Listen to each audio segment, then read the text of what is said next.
It's not a guarantee at all. And in fact, there's a big question mark as to whether even the U.S., with its 30,000-pound bunker buster bombs, whether even we can destroy the Fort Dow complex, which is buried more than 100 feet underground.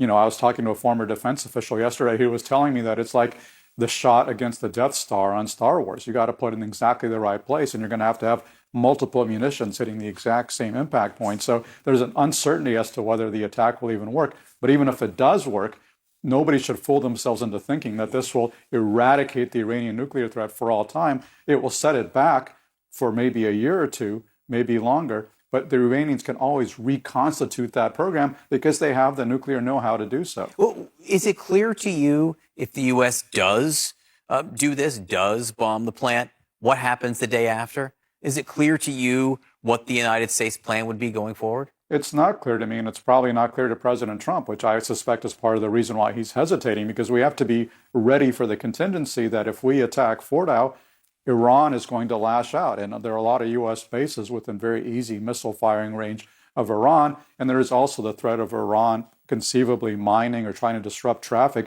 in the Straits of Hormuz, which is where 20% of the world's oil passes through that. So these are contingencies we have to prepare for. These are very serious threats, even in Iran's weakened condition. You've had Israeli leaders over the last 24 hours making their most explicit calls for regime change. The defense minister saying that Iran's supreme leader cannot continue to exist.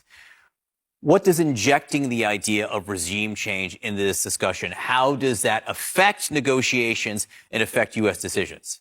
Well, conceivably, it puts more pressure on the Iranian regime to compromise on their nuclear program, but I don't think it's a realistic possibility. I'm not aware of a single instance in the annals of military history of a regime being overthrown by aerial attack alone. And in fact, the more common pattern is that when countries are attacked from the air, as we've seen in the case of Ukraine recently, the people coalesce around their government because they do not like having their cities bombed and destroyed. So, I think this regime change idea, which is out there from Prime Minister Netanyahu, is a dog that won't hunt. I think it's a dangerous misconception.